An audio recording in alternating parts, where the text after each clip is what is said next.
Hi, welcome back to my podcast. I hope the wind is not super annoying. But this is just like the nicest place for me to sit at the moment. It's outside. I was like, should I go into a cafe and record this? Or should I go sit outside nice by the, just outside, scenic, beautiful, happy. It's lovely. And I'm going to keep an eye so that my phone doesn't stop recording like it did last time.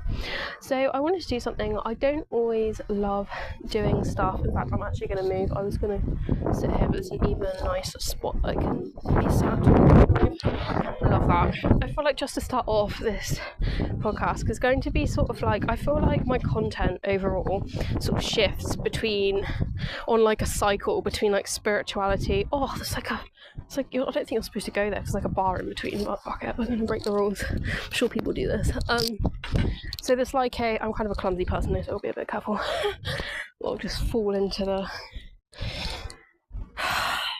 off where I am. But anyway, I should have sat on the other side because I would have blocked the wind.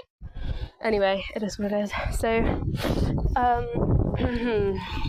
I wanted to start with, I feel like my content goes on cycles of like spirituality and then like something logical and practical and then something sort of, something relationships and then it kind of goes on a bit of a loop, and I'm really on this like spirituality, like self-development, like kind of like, be your best bitch kind of grind today. And I wanted to talk about something that I kind of always preface when I talk about spirituality content of like, I have a New Age to Jesus video, so if anyone takes anything I say about spirituality, I experience negative things in the New Age, and I would say I don't advocate necessarily things of the New Age. But I want to talk about this whole concept of a light worker. And by light worker, again, I'm not trying to enforce my spiritual beliefs on anyone, but by that I logistically just mean someone that brings good vibes and brings good energy, because society is very much like overall, especially for like an unawakened person, very kind of like connected to this concept of a 9 to 5, have your office job, be in the buildings, do your office work, blah blah blah, go home, pay your mortgage and repeat sort of thing. And that is a lot of people's lives, do you know what I mean? And that suits a lot of people, but we are in essence spiritual being. We live in a very physical world at the moment where there's been a lot of development, technology and stuff, where spirituality seems to fall by the wayside, and so can honestly human life and the sort of best interests of human life, if you ask me. Because I'm not being funny, 50 years ago we didn't have office jobs. So, is it any wonder that office jobs and the 9 to 5 is so highly perpetuated when this wasn't even in existence, actually, 50 years ago? Oh, I've broken my jumper. It's a shame because I actually like this jumper. Brilliant. I hate that. It was really cheap though. Yeah, so it wasn't even in existence 50 years ago. So of course these type of things are going to be really popularised, and it's going to be like really perpetuated because it's something so new to society. But the issue is with this is, don't we all know that you can have the highest paying job in the world, you can have the nicest house in the world, you can have the nicest family in the world, you can have the nicest kids in the world, you can still be highly depressed person if you have all of these material and success level things. Success, actually, I would say money doesn't buy happiness, and I would say success doesn't buy happiness, because success is not happiness. Happiness is a state of emotion, and often what comes with success is stress and obligation, which, if anyone knows anything about that, it's a bit of a trick of society, if you ask me, because people assume that the more success you have, the more happy you are, blah blah blah blah blah blah blah. And they can't, but the fact is, if you're stressed, it's literally a block to joy. It's essentially a lie. And I feel like people often, they don't lean into their interests, be that whatever. We all have to pay the bills, yeah? But at the same time, if you have interests that make you happy, like art, like music, like, I want to source out a music studio and make myself, like, record some of the songs, I want to record, which I actually really do want to do that, I can't lie. But like, and that sort of stuff, people just shun it, and it's this narcissistic societal projection in my podcast, and I have done recently.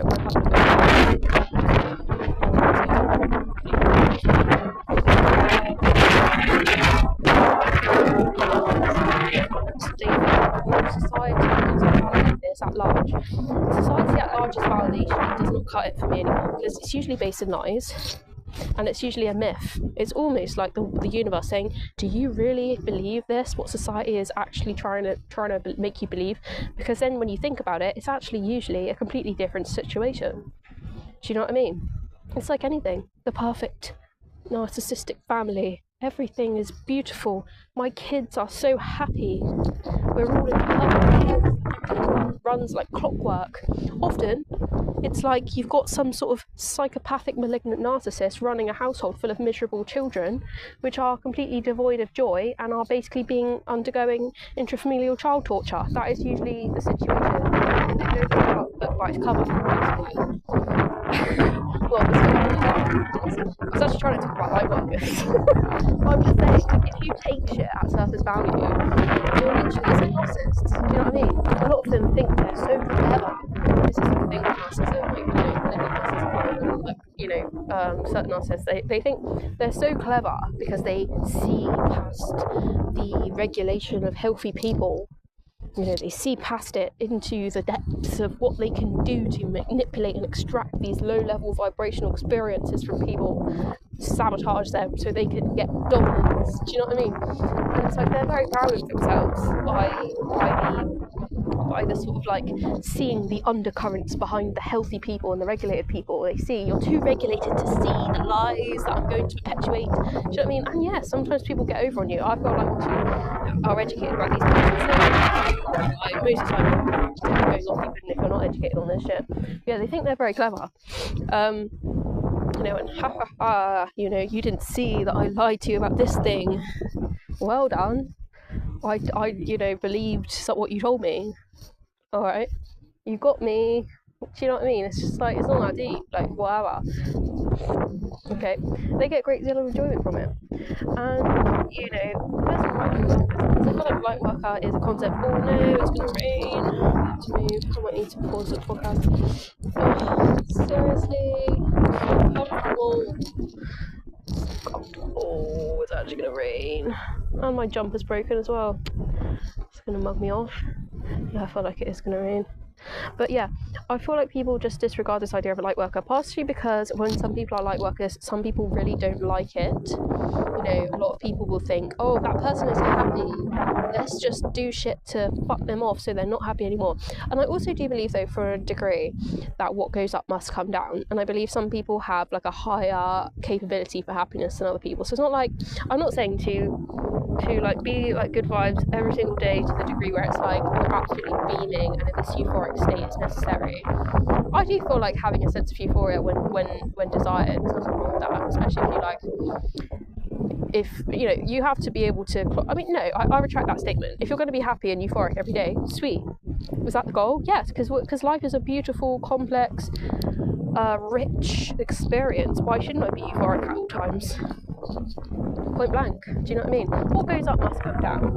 Okay, so it's like, I feel like people use drugs to get to this state. Do you know what I mean?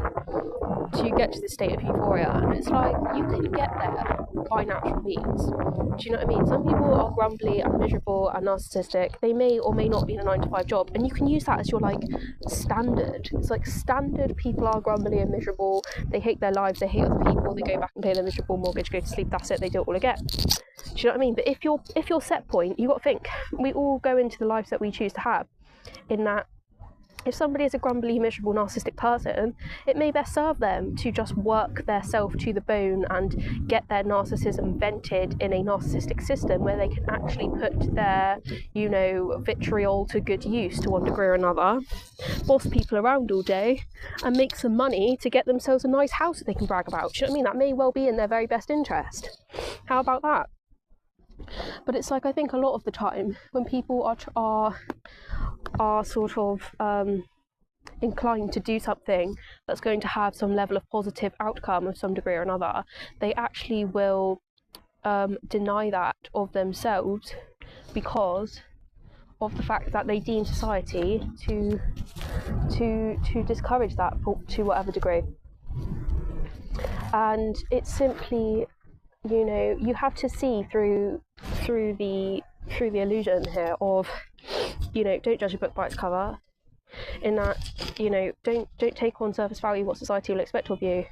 because it's so much more complicated than that, and you may not realise that subconsciously you're internalising a lot of shit. Do you know what I mean? That is also another thing, whereas I feel like when people look at quote-unquote society, because this is what you get, say you get like a male that's an adult now, they may have been very, very abused through childhood, they see society, quote-unquote, as so bad, because their dad may have worked, for example, and they may be abusive, they may see society as so bad, so dangerous, and so intolerable that they will not engage in society because they see it as a threat. They see structure as a threat, they see working people as a threat, because that is what they have been exposed to, and that is what their abuse revolves around.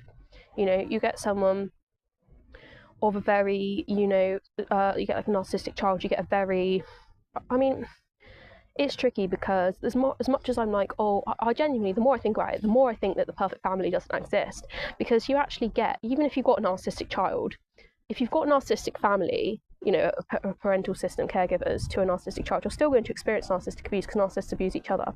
If you get a healthy parent, aka a non-narcissistic parent, to a narcissistic child, you're still going to suffer as a narcissistic child because you'll feel so inadequate all the time and so threatened by your caregivers in that way. So it's like, it's kind of a lose-lose when you've got a personality disorder like narcissism, because I feel like sometimes as a non-narcissistic person with narcissistic caregivers, you can almost sort of like be like, oh, well, if I was like them, if I had their personality disorder, maybe they would accept me more. And to be honest with you, there's a level of truth in that. But it's like if all your friends have got like a skin rash, are you going to be like, oh, I want to get a skin rash too so I can join in and be the same? No, obviously not. You know? So it's those sort of things that you can see through, and you can really like, because you can be manifesting shit without realising it as well. And shit can just be manifesting. And shit can be manifesting without your conscious awareness. You know, when you have internalizations like that, you know, when you have internalizations like, oh, the world is dangerous, in terms of, like, people that work are dangerous, are a threat to me, you know, that's triggering, you know, for a lot of people. You get, you know, any circumstance, people, the way they see the world is often a projection of what they've experienced in one degree or another. And it's even like, you know, again, we've already decided on the fact, as much euphoria as you can desire, you should go for that. No one should talk you out of that. But there is a sense of like, if you know, it's just like, even if like you're like trying to gain validation from either a certain group of people or a certain group in society, or you just don't feel good enough. I think there can be this sense sometimes, and this is a sense for light workers or people that are just trying to be their best self. They may not be narcissistic, and they feel like they're striving for something outside of their self, or anyone really, I suppose this can apply to, but often non-narcissistic people, they can be striving for something outside of their self, but it's like, there is genuinely nothing to say that anything outside of myself right now in this universe. Yes, there's something to be said for like letting in the fresh air, you know, being in nature, connecting to nature, stuff like that externally can calm your insides and stuff. Equally, being exposed to stuff that's negative and traumatic outside of you can also have an impact on yourself, obviously. But there's nothing to say that regardless of where I am right now, it's like this emotional spectrum thing that I was talking about this morning, of like this, you know, level of negative emotion versus positive emotion. You know, if you are at, you know, oh, sorry, I keep brain farting. Oh, it's on a roll. Yeah, so negative emotion. You can really feel like you're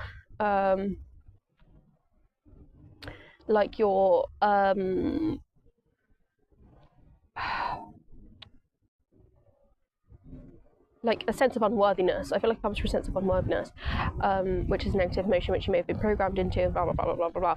It's literally unhealthy, and it is, you know, not good. And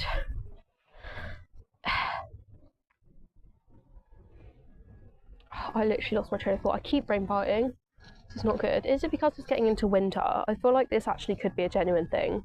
There's not as much like heat around, heat energy, and my brain just like goes into shutdown, because your logical brain like will like, you will have like I'm sat outside and it's in the middle of like September and I'm in the UK, so yeah, my brain will go into brain fart mode, and I'm wearing shorts as well. But anyway, we won't talk about it. But yeah, a sense of like unworthiness. Like you can walk around with this mindset, which it's literally wounding. You go through the world with wounding, and and then it's even that. It's this realization of like, oh, I'm projecting on the outside world my sense of unworthiness, or everyone thinks I'm unworthy. And to be honest with you, unfortunately, what you believe will be your reality, will be your metaphysical reality. So it's great to be working on yourself, 100%. It's great to be working on yourself. It's great to start being aware of where your wounds are so you can heal and such like that. And it's also good to be aware of other people's personality disorders and such like that, so you don't fall into silly expectations of like either people that are trying to manipulate you or people that are trying to put you down, such like that, because they're like projecting their inadequacies and such like that, like narcissism and all that. It's very healthy, it's a process, but I feel like I'm really in this process of levelling up at the moment. I feel like a lot of levelling up has been done recently, and I feel like I'm very much of the sense of internally your mind and your pathology very much relates to your external reality, as within so without. And in terms of like, I genuinely believe like you can achieve what your internal, like obviously within the realms of what God desires for you. But I feel like I started saying this on a past podcast, God wants you to be in your best alignment. He doesn't want you to be perfect. You won't be a robot. Everything won't go perfect ongoingly. And I feel like there's a sense of humanity that is necessary to integrate in terms of, what goes up must come down. We all experience the same amount of negativity. Shit will happen, bad shit will happen, good shit will happen. People will be toxic and annoying. Other people will not be toxic and annoying. There'll be really good things. There'll be very boring and mundane things. That is life, and that is humanity to one degree or another. I feel like it sounds a bit cynical, and there's probably some trauma revolving around that, to be honest. So let's not like take all of that as point blank. But it's like I definitely think when it comes to living your best life, because I literally used to talk about this. Before I had my baby, I think I was always very much on this mindset of like living your best life. Because at the end of the day, you have one experience. I believe in past lives, I believe in reincarnation, all that shit. But in this current reality, you have one experience to live your best life. Do you know what I mean? And I always used to think, and I feel like to a degree, this is probably just me internalizing seeing narcissism actually. When I used to think, oh, we live on this, maybe it's because I come from a family of immigrants as well, because I feel like sometimes immigrants can sort of like suck the zest out of life a little bit more than the people that are not immigrants, only just because like, I don't know, there's just this like generational thing, I can't really describe it, but they try and squeeze the zest out of life a little bit more. They sort of see life a little bit more like this. But I have always thought, like, when I see people, regardless if you're ever an immigrant or not, like when you see people like fall into the mundane, I just think like, why aren't you striving to thrive anymore? Do you know what I mean? Why aren't you like trying to grow? Why aren't you striving to do something new? And I'm not being funny. Like, there are people, like, I look at myself and sometimes I put myself down, actually, I will say, and this is the very reason I'm making these types of videos. You go to like Australia, like I live in the UK. I feel like if you're going to live, I've come to the conclusion that I probably won't ever move because I'm too comfortable here. I'm a creature of familiarity. I like my familiarity and I know the area. I'm very comfortable and I probably will never move. But you get people in, for example, Australia, where I think I'm very, sort of buoyant and, oh, I want to live life to its fullest and blah, blah, blah, blah, blah. I'm sure, big town people that move here from New York, why the fuck you'd move from New York to the UK? I mean, you could, I'm sure you do. They'd see the small town life of the UK and think, oh, I would never want that. Do you know what I mean? And I'm not being funny, you go to Australia and there's life coaches galore, there's people left, right and centre, just because it's more urbanisation and stuff, but also their mindset is very different of like, or just like maybe just it's the fact there's more urbanisation and there's more access to these sort of like experiences where like it's always like, oh, let's do Soul Cycle and let's and America, it's like, let's decorate all our shit for all the seasons, and they're very like consumeristic and shit. And I was like, oh, I literally would get loads of pumpkins for my house because I'm really into like autumn at the moment. I'm like got my little orange cushion, but I feel like that's as far as I'll go in terms of like I'm a creature of consistency and I don't like to change. Maybe next year when I've done a bit of work on my stability, I'll cope with putting some pumpkins in my living room. That's cool. We'll see, because again, I feel like that's just literally not a natural limitation, that's a trauma-based limitation. But at this point, I'm quite comfortable with how my living space is and I don't want to change it. So that's what we'll do right now. So Oh Lord, there's some behind it, it's not. So, are we still recording? Please, let us still be. Yes, we are. Thank God. So yes, it's very like you can have the mindset because it's confusing, and I'm lucky that I've had the people around me to mold me in the right way to have my desires be framed. I think it's probably just the school system and people like validating me in the right way and having positive influences. But it's like, if I want an experience, it's only for me to create that experience. I'm a creative person. Maybe that's where this comes in. I'm just a creative person, and I enjoy like going new places and stuff like that, and doing new things and all that stuff, creating experiences for myself. Where I suppose if some people aren't as creative as me, that might not be like their path. So I suppose it's also about differentiating myself from the everyone and be like, oh, why isn't everyone like this? If it's my desire to move to fucking Australia, that's what I'll do. But obviously it's not going to be. I mean, you never know. I highly doubt I'll move out of rest, so I can't know. You never know. If I heal my need for stability, maybe I will move. I can't see it currently, but my Irish genes are too strong. I like cold. In connection to Britain. But so I used to think, oh, what'd be like if I moved to Europe? It's got this little townhouse out the way, but it was my need to escape society and its stresses. I was like, oh, I'll get a nice little townhouse in the middle of nowhere. No one will know I'm there. I'll just have a little corner shop. I can just sit there and just reside all the time. And that'll be my peace.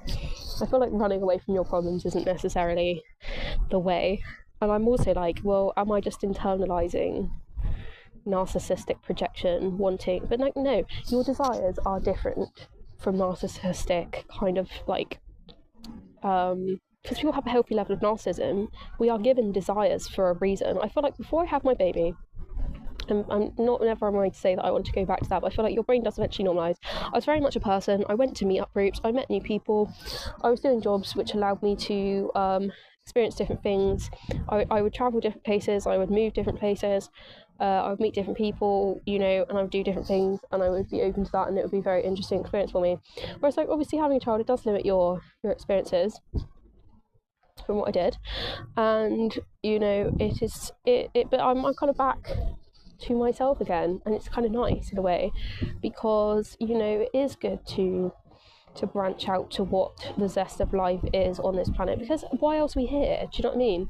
I'm 26, you know, I've already come to the conclusion that men and relationships are not the route for me right now, unless some absolutely cracking person comes along that can actually you know, reciprocally add to my life at the rate that I'm going at this time. I think a lot of people would struggle with that. I'm quite happy, in fact, and probably would say more comfortable outside of a relationship at this time, simply because I'm not going to be there as a narcissistic rejection tool because they can't handle my fucking greatness.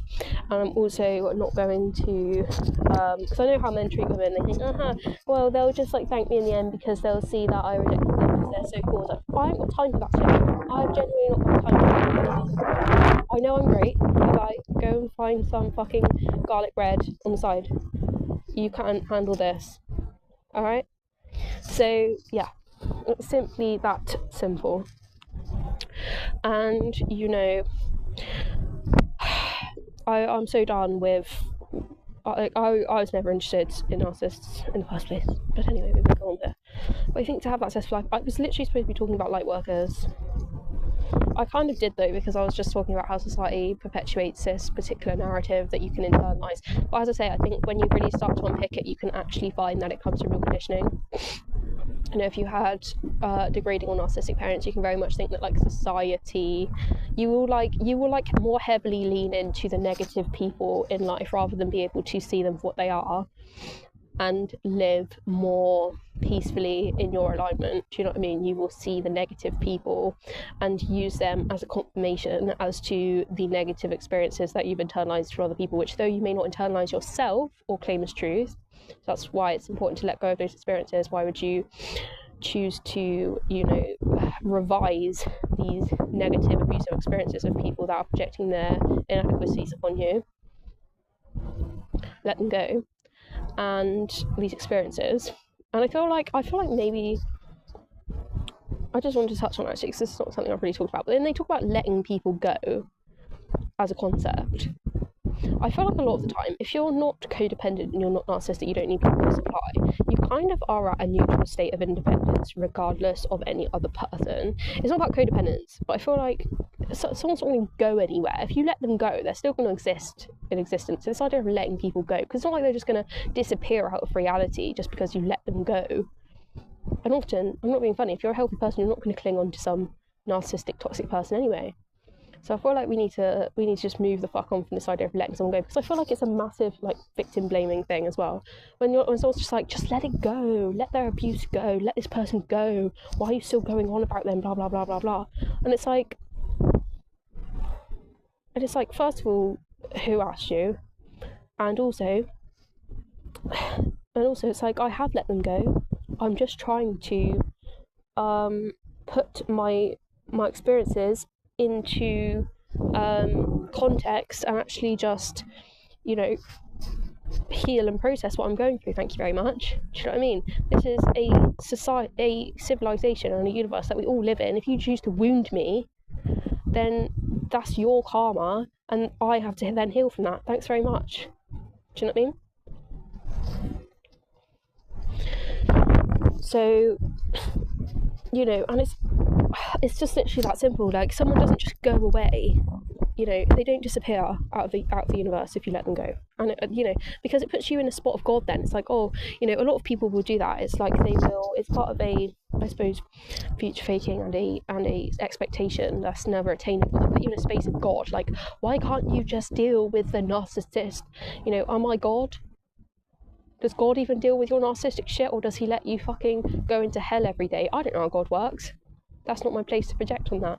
But it's like, God doesn't even, it's like, why don't you just deal with this abuse? Why don't you just get over it? Why don't you just heal from it? It's like, am I some, massive being? Am I a being that is able to actually do that shit? Am I actually, if I actually got that much power? No, I am a human being. Do you know what I mean? When you put that sort of an expectation on a person, it's just not possible. And it's absolutely demonic how people do that shit. You know what I mean? It's absolutely despicable and absolutely vile and disgusting. And we will all get our karma. It's never okay. And this is why you got to heal from this shit, is seeing the ridiculousness. It's godlike projections that these narcissists do. Why don't you just get this ridiculous job that's like completely out of your ability range when you've got autism? What? Who the fuck is getting me there? I don't want to do that shit. Why don't you just be happy when you've got like chronic crippling depression? Can I just, it's like people with cancer and they pray and they're like, kill me of this cancer, and it doesn't happen. It's like, sorry, have I got that ability to do that? I mean, people can work on themselves, but it's shit like that. It's just impossible. And this is why you end up with these crippling feelings of like, I cannot necessarily succeed in the ways that I want to. It's about autonomy. It's not about God complex. It's about autonomy of like, I can succeed in the areas, and I can set expectations for myself, and I can succeed in the areas that I wish to succeed in, and I can ignore the areas that I don't wish to succeed in, because honestly, your projection on me doesn't interest me.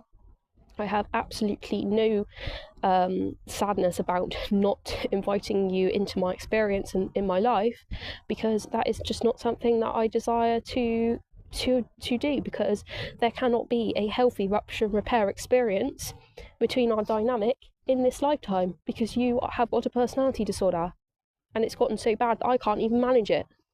Do you know what I mean? And there's nothing wrong with saying that. I have no interest, because it's one thing someone walking past you and having absolutely no feelings towards them whatsoever, because they're just people passing you by in the street and you have absolutely no reason to take anything in from it. There's that. But it's like, people need to start getting rid of the projections that people make upon them that are toxic in their life. Do you know what I mean? It's anyone. I don't care. As I say, you can be a very well-functioning person. You can be a parent. You can work in a full-time job.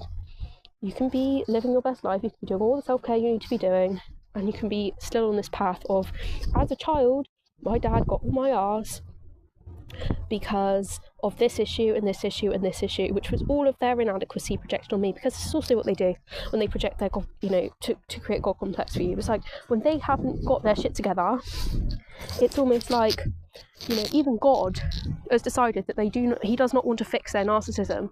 So in their rage and in their absolute, unbelievableness of this, because they think, whether you believe in God or not, but it is this sense, in terms of humanity, it's almost like, no one will heal me from my narcissism. And in their shock of that disappointment, every single time this happens, I think that's polarized on the emotional wheel. Actually, shock is opposite to disappointment. So when you get disappointed, it's actually a shock to your system to neutralize that. I think on an emotional wheel, that's how that works out. But in their shock, they sort of start projecting this like God complex shit on people. Oh, why don't you just do this? And it can be completely grounded in nothing. You might overtly see it as being grounded in nothing, or you might not see it as grounded in nothing. It's how much you've experienced this shit and how much you haven't experienced this shit, how indoctrinated you are into it. Do you know what I mean? But it happens everywhere. It can happen in workplaces. I've seen it happen in workplaces. I've seen it happen in relationships. I've seen it in friendships. And it's like, oh, well, why can't you just, sort this out and do this? And they might just attack some random area of your life which doesn't require any attacking. Or it could just be something based around them. Oh, why can't you just make enough, make more money, Why? Because I don't want to make any more money, because I'm happy with the income I've got. Why don't you just get this particular job? Because I don't want this particular job, because I'm quite happy doing what I'm doing. Do you know what I mean? And it's not about, that's not about justifying it to them, it's about justifying it to yourself, because this can become your internal narrative, in the fact that we've all got an id ego and a superego. Your superego can be navigating this internalized abuse experience, or this internalized projection experience, where not only is it difficult for your brain to navigate, and it can be like energetically tiring, or you can be like, shit can be manifesting in different ways, because you've still got this like ongoing pathology to heal. As I say, people can be very functional. You don't have to have mental illness when this sort of shit happens to you.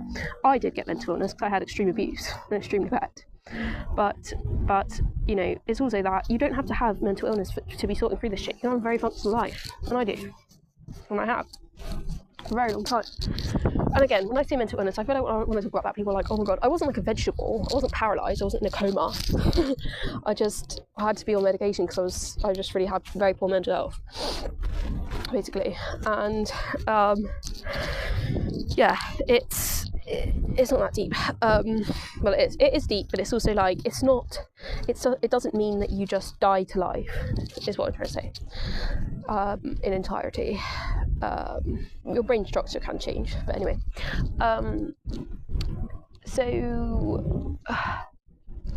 Because I hate that as well. People have literally projected on like the idea I've had mental illness in the past, where it's just like, do you actually know? And what I find when people do that, it's like they'll project their narcissism on the idea of mental illness, be like, no, I'm not just chronically rejected and narcissist. I don't have a personality disorder. I've just had really chronic abuse to the point where like I had such bad mental health from it.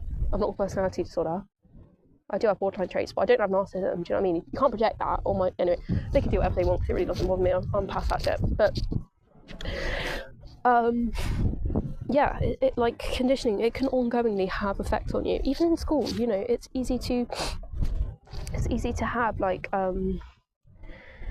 even in school to have like projections made on you. Like, not all, I would say, people in institutions are even healthy. Do you know what I mean? In terms of schooling and stuff, like you can have teachers at school. I've heard of loads of people at school to say, "Oh, you will never amount to anything. You will only be this and that and the other." And it's just like that is so unhealthy. I genuinely believe that even regardless of what personality disorder you've got, if you're going against your human preservation in pathology, I've really got to start wearing more clothes because I can feel myself getting cold and COVID is going round. I'm sat here in shorts in September. It's not ideal. I don't get another vaccination though, because I hear that they like paralyse people and stuff, but I think it'll be okay today. But I literally got to start wearing more clothes because I went out, like my zipper's broken, so I've literally got like hardly any warmth going on, which is kind of annoying. But zip won't do up. Come on, we're trying to beat COVID. That's right. Oh God. So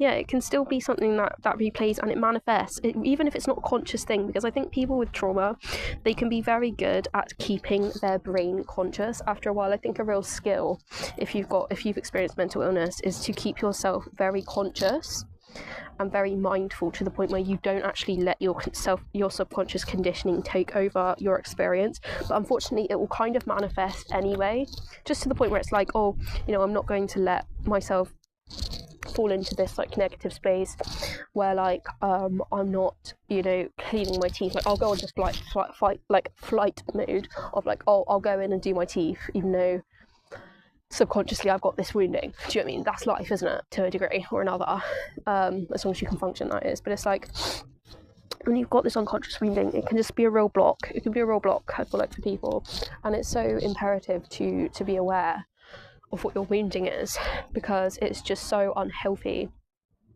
to be carrying around. It's just baggage. Do you know what I mean? It's baggage, and it is truly unhealthy. You know, and I think once you see it for what it is, when this sort of like projection happens, like I feel like I'm just at that point where it's like I don't even deal with projection or narcissists at this time. But it's like so it's not even important. But I feel like, as I say, get into neutrality. It will help you release a lot of negative emotion if you understand what your pathology is around certain stuff. Because I'm not being funny. If you know, like a child's brain is designed to do what is told of them and to strive to that. You know, as an adult, this shit can manifest in so many ways. Do you know what I mean? You can manifest unhealthy relationships which revolve around the relationships you've had with your caregivers, even though that is an unhealthy dynamic. You could be striving for shit outside of yourself that you don't want, like some stupid job that you don't actually want. You know, and it's like, what is this job as well? What is this job? Do you know what I mean? It's like, you know, when you're projecting, well, get this particular job. What job? Do you know what I mean? What job are you even talking? There is no job. You know, if you want to get a job, sweet. But it's not like that's just going to like, because once you get something logistically, once you do something logistically, it doesn't just change your whole life, like click of a switch. It doesn't just change anything. Yes, logistically, you can make changes to your life through doing an experience which is going to serve you ongoingly. But it's not going to just like create this magic switch and like everything's going to be different. It's just not the truth. Like, yes, you can go and do something, and then obviously it can change your mindset. It can give it, but it doesn't logistically like heal your trauma. It doesn't really do anything. It does do something, but it's like, it's not like it's going to fix everything. Like, this is what I had this hilarious conversation as my mum started to get crap again, and I decided to cut her off eventually. She was like, I was talking about my ADHD, and she was like, oh, I think you just need to get a job. And I'm like, sorry, how is the answer to my ADHD to get a job? I'm like, I can't get a job until I get on Ritalin. And she's like, oh no, you just need to get a job. I'm like, are you actually insane? And as I say, all this shit comes back up again, and it's just like, no more. You know, so I cut her off again. And it's just like, it's just these people that will just spout so much shit. I've got absolutely no time for it whatsoever. And you know, it's quite pathetic. So yeah, it's important to recognise what you're internalising, you know, because a lot of it is very unfair to have internalised as well. Because I think a good thing to do is to visualise yourself at a time where you've been projected on, where you notice that you've been projected on, because you may, and it's important to recognise, no one can force you to claim a truth that you do not agree with, even though you can be in a level of Stockholm Syndrome where you may feel like you sort of have to coexist with the truth, a truth of someone externally, or some projections externally of someone else's, in order to function against someone's like personality disorder or something. But to recognise that no one can force you to claim a truth is healthy, because then you can look at yourself at that time, see the abuse and see the projection what someone has made of you, which you, by the way, didn't claim, as I said, and then you're able to process that and be like, should that have happened, or is that their narcissistic godlike projection? Do you know what I mean? And you can sort of release that then, and you can see it for what it is, and it's no longer any sort of pathology or manifestation of your experience at that time. Do you know what I mean? Because you can literally, it can be quite, even unconsciously distressing to have this internalized projection, and you don't even realize it. Do you know what I mean? Even if you're like, oh, I see that they're a retard. I see that, not a retard, I don't like to use the word retard because it's not PC and it's not politically correct, and it's not true, because people genuinely have autism, and I'm sure I'm on the spectrum, or at least on the borderline of the spectrum, or like borderline of being able to get diagnosed. I don't know, because I haven't had an official diagnosis. I've definitely got full game traits of autism, but it's literally just like, you know, you can see that for what it is at that time, and you can be like, oh, did myself at 20 years old deserve to have this hurling abuse of like telling me that I am a piece of shit and I should go and, you know, just deal with all of my trauma by myself, and I'm pathetic by having all this trauma when like I literally had loads of childhood trauma. Do you know what I mean? Did I deserve to hear that shit? No. And then you can like process it and see it for what it is. Give the universe actually the task of dispersing that karma as necessary. Claim back your highest self and reintegrate yourself, because you know there can be a lot of wounding, and it's just like you will struggle to ground yourself. I feel like that's the thing. You will struggle to ground yourself. You may have issues around imposter syndrome. You will struggle to ground yourself if you do not process the trauma of projection that people make on you. Even because people can validate it and they can justify it. So they can justify it from any level of, oh, that's just because they've got personality disorder. Oh, that's just because, you know, they're allowed to abuse me because that's how I've experienced shit my whole life. Potentially. You know, this, that and the other. Oh, it's okay because they're my boyfriend and they're just having a hard day. Do you know what I mean? It's never okay to abuse someone. I've already discussed this. On a karmic level, that's their karma to claim. If anyone abuses you, even from a level of karma, it's not okay. Do you know what I mean? No one's karma in this lifetime is to be extremely abused by a person. That is not how karma works. It's just not. If you're aware of karma, you will know that you control to a degree your own karma, and you have the autonomy to fucking deal with that shit, and it's no one's karma to be abused in a lifetime. I'm sorry, it's not, because that revokes the idea of free will. And if you see something as karma and abuse as karma, then it's just not, it's not factually going to be truthful, is it? You know, and you know, it can be a real block. I feel like things that are unconscious, hopefully I can do a podcast on this next time, of just like things that are unconscious that are so unhealthy for someone, which they may not realise is actually is affecting them at this time, but will actually affect them, because I think subconscious shit is fascinating. When you start to look at the wheel of emotion, when you start to look at how shit consciously manifests, I know that I've got negative emotional experiences that I need to process to be able to move past my trauma and manifest more healthily. I know that. Do you know what I mean? But it's also like you have to take account for the wounds that were not inflicted on you. That's the thing. And it's not just a wound. You may have, it may not be a wound at this time, it may just be trauma, because unfortunately if something happens and you go into freeze, I heard this idea actually, this concept on this video I was watching recently, this woman that does work around PTSD, she's called the Crappy Childhood Fairy. And she was talking about how, as a child, and actually in adulthood, any time in life, because your inner child is always alive, and they should be well alive and well, actually, because your inner child doesn't die just because you grow up. And I suppose this is why they talk about narcissists being perpetual toddlers, not because they are, I mean, they say because they're stunted at childhood, but it's like their inner child is still alive, but their inner child never evolved past that tantrum phase. So when their inner child is still alive, they just never matured past that point, and that's why they're like perpetual toddlers. So that's interesting to know. But yeah, okay, that's easier to digest at this point. But yeah, it's like sometimes you can go into what she called magical thinking, or even, I think it's just a better word is just, because I do believe in the spiritual realm and this and that. So when she talks about magical thinking, I would say that's kind of a bit of a tricky term, because I'm not going to deny the spiritual realm and that side of things. That's just not for me. But I feel like that she was kind of being facetious to a degree, but she was just sort of saying how, you know, you can disassociate from things as a child, and you can go into freeze mode. You can create a reality around something whilst you're in a freeze state, because it's adaptive.